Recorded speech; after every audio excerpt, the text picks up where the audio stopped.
The examiner asked the candidate, if A is not a scalar matrix, can you prove that there must exist an X, such that the family X and A times X is linearly independent?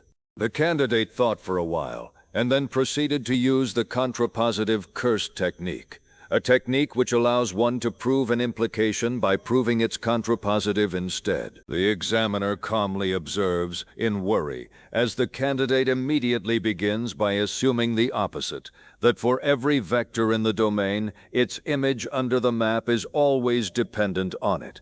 Working on a basis of the space, the candidate declares that every basis vector must be an eigenvector. The candidate predicts the examiner's next move and explains why he has the right to use such a format.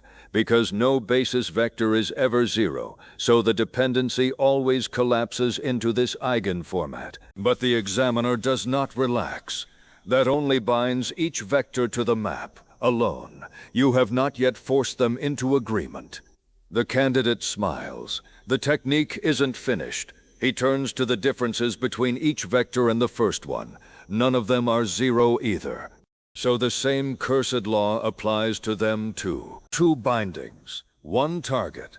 By linearity, the candidate collides them. The examiner tenses. This is where most candidates lose control of the technique. But the candidate remembers. The pair he built is a free family, extracted straight from the basis. No coefficient can hide. Identification is forced, collision resolved. Every coefficient turns out to be the same. The candidate rises. Reverse cursed energy surges, not to heal a wound, but to recover the full shape of the technique. If the map agrees with a single scalar on every vector of the basis, then it isn't just similar to that scalar multiple. It is the same map.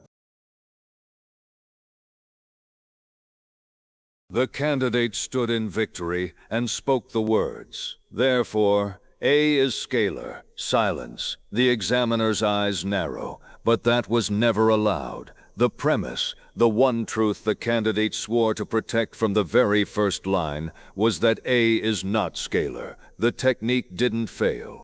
It won by contradiction. The assumption collapses. The opposite must be true. There exists a vector, one single vector, for which its image under the map refuses to be bound to it. The family